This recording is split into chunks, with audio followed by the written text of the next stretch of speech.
Hi Cancer! Welcome pa sa ating channel. Ito ang inyong Daily Gabay Tarot Reading for March 25, 2025.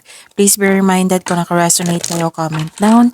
Kung hindi kayo naka-resonate, ibigay niyo po sa iba kasi channel reading po ito. This is for you Cancer ngayong March 25, 2025.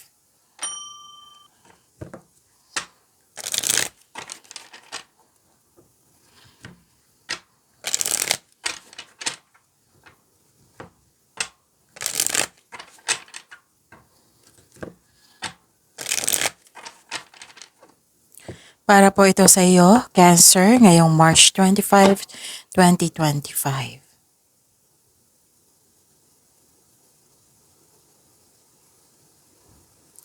Maraming salamat po sa inyong patuloy na suporta at maraming salamat din po sa mga hindi nag-skip ng ads.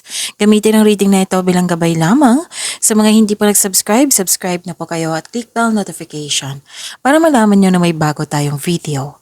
Para sa mga gusto magpa-reading po, may lumabas dyan sa screen nyo ngayon. Panoorin nyo po at sundin ng instruction. Spirit Guide, mga ganap pa para kay Cancer ngayong March 25, 2025. I need 3 cards po.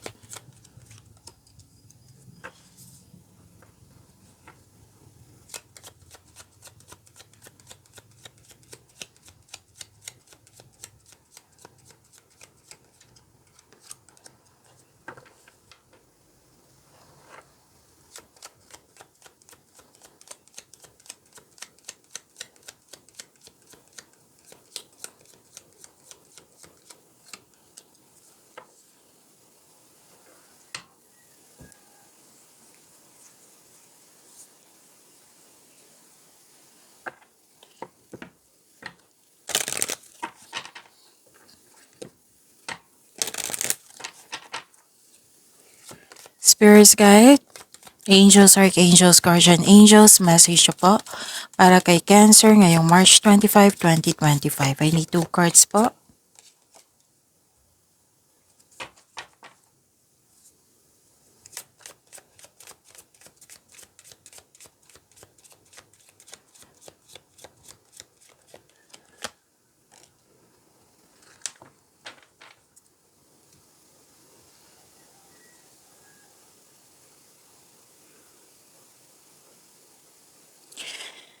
Okay. Cancer ngayong March 25, 2025. Wow, ang ganda naman. May positive opportunity, things going your way. May happiness ako nakikita dito. May hope. May good luck and good karma. Yes, may happiness ako nakikita and success. Okay, so claim nyo po ito. At may malaking influence ang isang lalaki sa araw na ito. At wow, opportunity. Claim nyo po, Cancer. What I meant is, yes, opportunity. At nabawaw ako kasi may prosperity. I-claim nyo po, Cancer. Prosperity. May parating po na malaking pera, Cancer. Pwede dumating na ngayon. At may nakita ko ditong cash flow, maraming transaction, may dumating na opportunity na magbibigay sa iyo ng financial growth. This is about wealth. Okay, so yun, ang ganda. So claim niyo po ha, Cancer, ang ganda po. Mensahe. 2222. Angelic blessings. Wow, ang ganda. The angels are sending their blessings of love to surround you. Know that you are loved and protected and that the angels are supporting you in all your love-related endeavors. 2929. Divine Wisdom. Seek wisdom from within. Your inner guidance is a wellspring of knowledge. Spirit Guide, ano po yung energy ni Cancer ngayong March 25, 2025?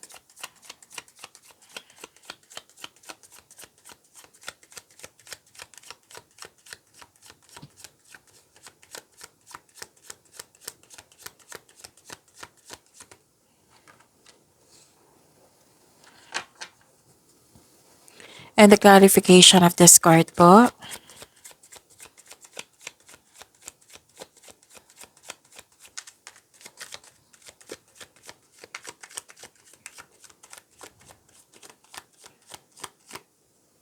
Para kay Cancer.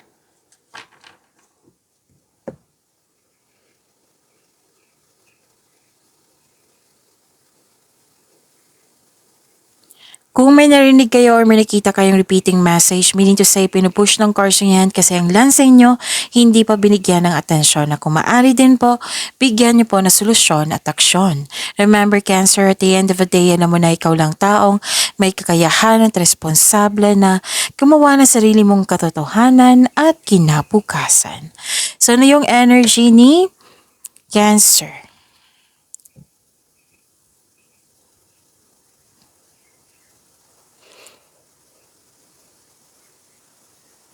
Nakikita ko dito na nagkaroon ng pagpasya, naging honest kayo sa araw na ito. Nagsiset ng boundaries, maraming nagbigay ng respeto sa'yo. Ang lakas ng energy dito ng single parent. Ang lakas ng energy. Pwedeng kayo ito or may malaking influence ang isang single parent sa araw na ito sa inyo. Na pwede kasamahan mo siya. Oo. So, nakita ko dito na nagpasya kayo, naggawa kayo ng desisyon. Manindigan pa daw kayo para sa inyong mga paniniwala. Focus on your logical at katwiran kaysa sa umasa sa emotion. And magtiwala po. Use your intuition para gabayan ka. Okay?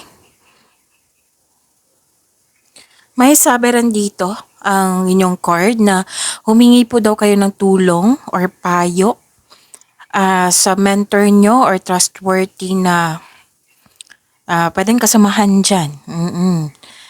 Tsaka tsakin makagawa kayo ng diskarte, lalo na sa inyong kaperahan or layunin. Ano pa?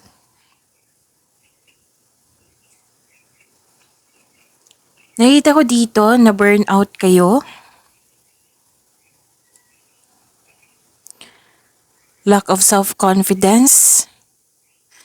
Yung mas nangingibabaw yung takot mo of taking your work to the next level. Kaya nga may advice ang card nyo dito na mag-ask kayo ng help sa mga mentor nyo, boss, amo, yung marami ng experience sa buhay. Kasi may alinlangan ka dito regarding sa inyong nagawang desisyon, regarding sa inyong nagawang plano. At ang sabi ng card niyo po dito, kung seryoso po daw kayo about sa inyong growth, panahon na po na mag-step out kayo sa inyong comfort zone. Okay? So may problema dito sa pwedeng sa relasyon or trabaho. Pwedeng problema ito sa pera.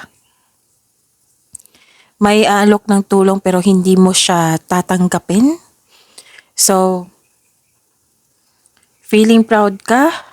What I meant is, feeling burnout ka sa sitwasyon mo ngayon. Pwedeng sa trabaho to kasi may involved dito na nawalan ka ng gana sa inyong mga ginagawa. Pwede na naman sa buhay pag-ibig. So, kailangan na burnout po kayo. So, kailangan nyo ng tamang pahinga. Sabi ng card. This card tells you na taking a break won't hurt your career or ano pa yung ginagawa nyo dyan. So, allow yourself na mag-rest para ma-re-energize kayo at ganado ka na sa pagbalik mo. So, don't push yourself so hard. Most likely, trabaho to. So, excuse me, wag niyo po daw i-pressure yung sarili nyo. Kasi kung i-pressure nyo yung sarili nyo, mas mahirapan kayo, mas mapipikatan kayo. So, pahinga muna. Okay?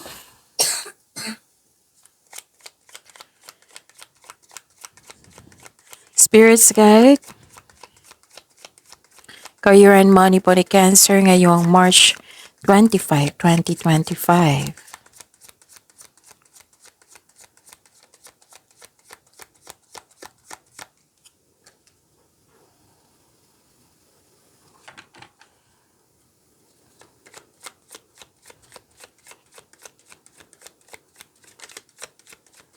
The clarification of this card po para kay Cancer. Gusto niyang lumabas, kunin na natin. Kaya pala. Okay.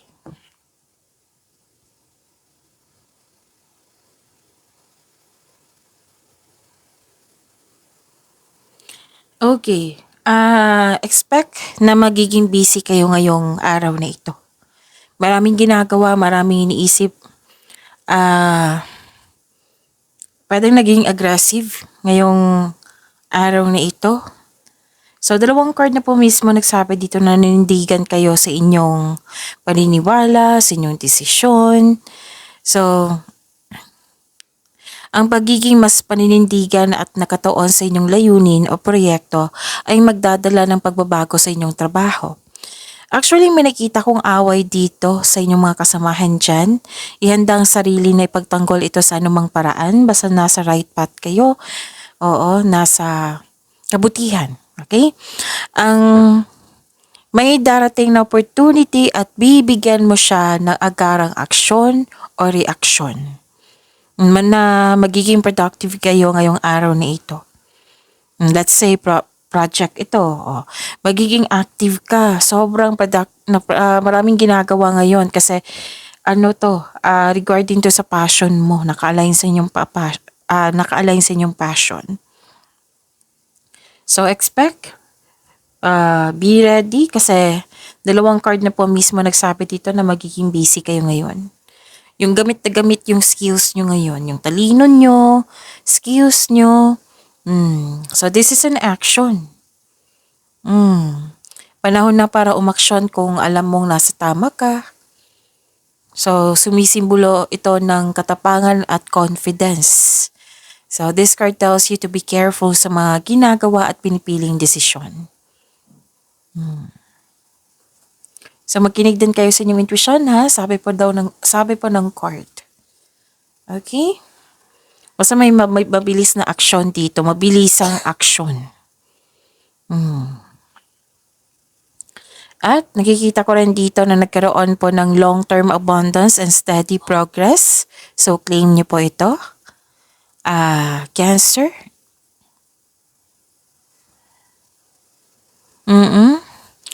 Sa mga nag-invest dyan na mukhang nagkaroon ng mabagal na resulta, sabi po ng card dito, magbigay po ng mahabang pasensya kasi ito ay magbubunga ng masaganang resulta kung hayaan mo lang itong magbunga. Continue to take steady action on your goals while remaining patient and realistic about your expectations. So, ang requirement ngayon, magbigay ng mahabang pasensya. Kung ikaw ay naghahanap ng trabaho or nag-iisip ng bagong karera, may perfect po daw ito na time. Kaya kailangan po ng mahabang pasensya. Pero itong perfect time na ito, this is steady progress, magkakaroon siya ng abundance which is long term po. So, ang ganda.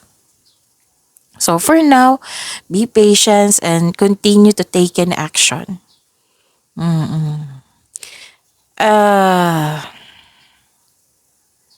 Okay. You are into sa pagsisikap sa araw-araw na may pagbubunga ng pinakamatagal at may makabuluhang resulta. Ayaw mo ng yung shortcut para maging mayaman ka. Oo, ayaw mo yung mga shortcut na yan. Gusto nyo pagsisikapan nyo talaga na may pagbubunga siya na worthy. Yung pinakamatagal pero worthy siya, worth it.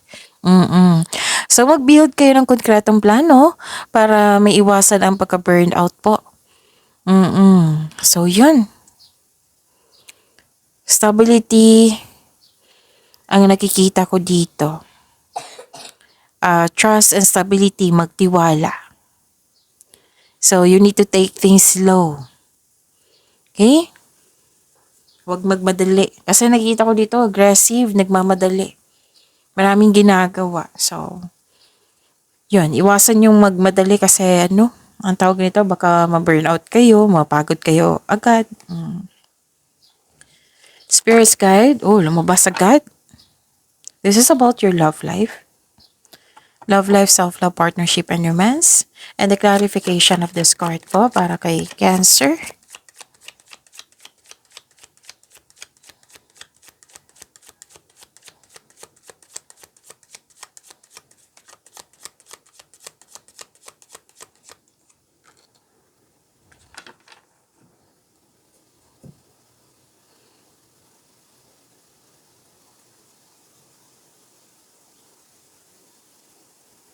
Maraming salamat po sa patuloy na tiwala, suporta sa ating channel. At maraming salamat din po sa mga hindi nag-skip ng ads. Defensiveness, assertiveness. Nanindigan kayo. 3 card na mismo nagsabi nito. Strategiya, strat plan, plano. Yes, may nakita ko dito. May ganap na conflict po. This card tells you to speak up for your needs and be willing to hear your partner's side also. Para magkasundo kayo. Makinig siya sa'yo, makinig ka din sa kanya. Kasi kung isa hindi nakinig sa'yo, paano kayo magkakaunawaan yan? Okay? And may kinakaharap kayo ngayon na challenges pero ma-overcome nyo po ito. Whether sa parati mong kasama dyan or sa partner nyo ito. Sa mga single po, huwag kayong matakot sa difficulties in love. Put a clear intention also. May pag-uusap talaga dito. May pag-uusap. Pero magiging okay din to lahat. Basta harapin nyo lang. May ganap na struggles, challenges, pero buong tapang mo itong harapin. Katapangan at kumpiyansa sa gitna ng anumang klaseng atake. So may ganap na pinagtanggol mo yung kaibigan mo o miyembro ng pamilya laban sa iba. So may paalala ang card niyo po dito, Cancer, na ang pagtutok sa problema ay magdudulot sa iyo ng pagtigil. Okay? Ano pa? Okay. This is awakening and acceptance, my self-assessment, my transformation, my ending with new beginning, may bumalik yung confidence mo. Accept your mistakes as well sa partner mo so you can successfully let the past go. Maari din magpakita yung past mo. Pwedeng dati mong kaibigan, dati mong karelasyon. May balak siyang bumalik sa inyo para humingi ng tawad. Maaring mag-put ng closure ito. So, ang sabi ng card niyo po dito, seek forgiveness in order to move forward. May parating na paghahatol or may pagbubunyag at may magsasorry. So this is also means accept and release your past so you are able to enjoy the next phase of your life. So this is surrendering, accept, release, and forgive. May ano din dito ang ilan sa inyo feeling trapped or na-stuck sa isang relasyon or connection sa isang tao. Nag-iisip na umalis or pakawalan pero ayaw. Ang ilan sa inyo mga single, ayaw nyo munang makipagrelasyon ngayon dahil sa hindi pa naka-move on sa nakaraan or ayaw mo lang maulit yung nakaraan. So, feeling mo na-stuck ka. So, yun. Allow yourself to experience love again. Okay? Magpahinga po kayo ha, kasi kitang-kita ko dito yung emotions eh. Magpahinga po kayo kasi nakita ko dito walang pahinga, ayaw mo magpahinga. Wala kang tulog, ayaw mo rin matulog, hindi ka kampante. Nagtatago ka instead of facing the reality. So restlessness, nakikita ko dito. So ang kailangan nyo ngayon, pahinga at time for reflection. Yan yung kailangan niya yun. So this card asks you to relax, calm your mind, and reflect. Sleep and meditation ay kailangan. Okay? Kasi ang pagpahinga po ay nakapagbigay ng increased productivity and a healthier mental state. Pagyamanin niyo po yung blessings sa binigay sa inyo, Cancer. See you tomorrow. Please like, subscribe, and click the button for notification para updated po kayo sa daily tarot reading natin. Maraming salamat.